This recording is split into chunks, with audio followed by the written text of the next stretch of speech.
اسی لیے فرمایا گیا کہ قولوا قولا سدیدا۔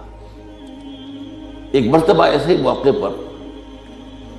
حضرت معاذ بن جبل رضی اللہ تعالی عنہ، ان سے ہم پوری طرح متعارف ہو چکے ہیں، ایک بڑی طویل حدیث ان کی ہم پڑھ چکے ہیں، ان کے سامنے یہی بات آئی تو انہوں نے حیرت سے کہا کہ حضور، کیا جو کچھ ہم باتیں کرتے رہتے ہیں اس پر بھی ہمارا مواخذہ ہوگا؟ فرمایا شغلت کا امک ہے ہاں معاذ، یہ بڑے پیار بھرے انداز کی بات ہوتی ہے، اے معاذ تمہیں تمہاری ماں روئے، یہ وہاں کا محاورہ تھا جو بہت ہی اپنائیت والی بات ہوگی، اس میں ملامت کا ایک انداز۔ میں تو سمجھتا تھا کہ تم بہت دین کا فہم رکھنے والے ہو۔ اس کے بعد آپ نے فرمایا لوگوں کو جہنم میں منہ کے بل گرانے والی چیز سب سے زیادہ زبان کی کھیتیاں ہیں، حصائد السنتکم، زبان سے جو لفظ نکلتا ہے وہ ایک بیج بن کر آخرت کی سرزمین میں بویا جاتا ہے۔ اب اگر برا ہے تو کانٹے دار پودا اس سے نکلے گا، جھاڑ جھکاڑ، اور یہ تمہیں جا کر پھر کاٹنا ہوگا قیامت کے اندر۔ حصائد اس کو کہتے ہیں کھیتی کا کاٹنا نہیں ہوتا، حب الحصید۔ دو قسم کی نباتات زمین پر ہیں، ایک تو وہ جو پودا اور درخت موجود رہتا ہے، پھل آپ اتار لیتے ہیں، اگلے سال پھر پھل آ گیا، پودا وہی کا وہی ہے، اور ایک وہ فصل ہوتی ہے گندم کی ہے، چاول کی ہے، گنے کی، وہ آپ نے کاٹ لی، اس کو کہتے ہیں حصید۔ حصائد السنتکم،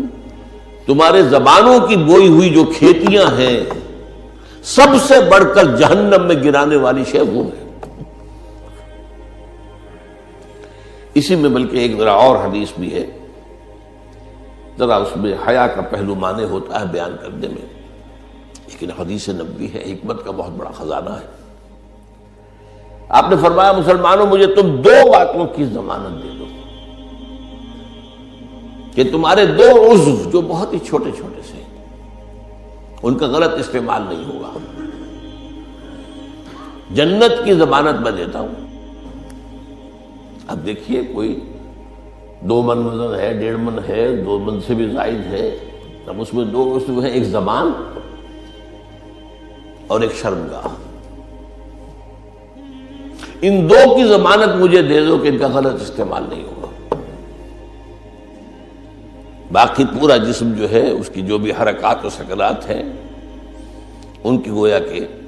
میں ضمانت دیتا ہوں کہ اول تو وہ ٹھیک ہی ہو جائیں گے، غلط کام کریں گے نہیں، جیسے کہ ابھی آیت میں ہم نے دیکھا یا ایھا الذین آمنوا اتقوا اللہ وقولوا قولا سدیدا یصلح لکم اعمالکم،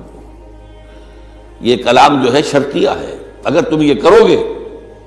تو اللہ تعالیٰ تمہارے سارے اعمال درست کر دے گا، وَيَغْفِرْ لَكُمْ ذُنُوبَكُمْ، اور کبھی اگر خطا بھی ہو جاتی ہے انسان سے، ظاہر بات ہے الانسان مرکب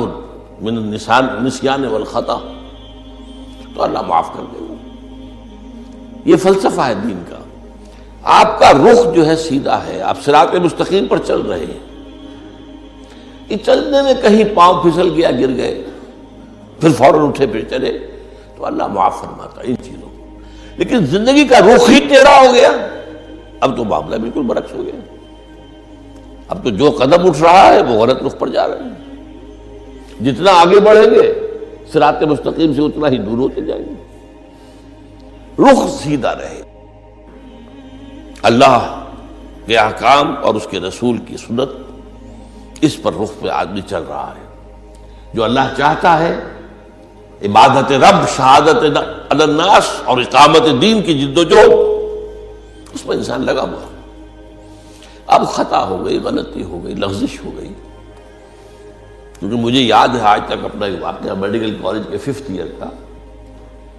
ذرا دیر ہو گئی تھی، فرسٹ لیکچر ہمارا ہوتا تھا جو سرجری کا، ڈاکٹر امیر الدین وہ بڑے سخت تھے،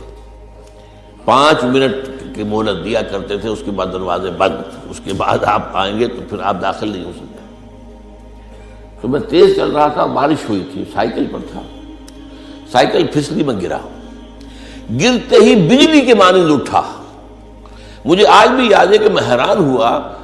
کہ میں جب اٹھ چکا تھا تو مجھے معلوم ہوا کہ میں گرا تھا۔ یہ ایک کیفیت ہوتی ہے کہ آدمی جو ہے، ایک یہ ہے کہ گرا ہے تو پڑا ہے وہاں پر، تو ایک تو یہ ہے کہ گناہ کے اوپر ڈیرا لگا لیا جائے، ایک یہ ہے کہ گناہ ہو گئے فوراً اٹھے، جس کو سورہ نساء میں کہا گیا ہے ثم یتوبون من قریب، فوری طور پر اگر توبہ کر لیں تو اللہ تعالیٰ لازماً انما التوبۃ علی اللہ للذین یعملون السیئات ثم یتوبون من قریب، کوئی گناہ تو ہو گیا، خطا تو ہو گئی، فوراً توبہ کر لیں، اللہ تعالیٰ صاف کر لے گا فوراً۔ اللہ نے اپنے ذمے لیا ہے، اپنے اوپر لازم کر لیا ہے۔ تو اس اعتبار سے حضور نے فرمایا کہ یہ دو اعضاء ہیں، عشق جنانو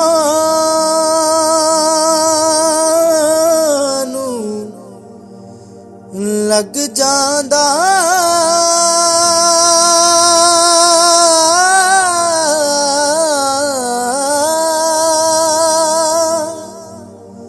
او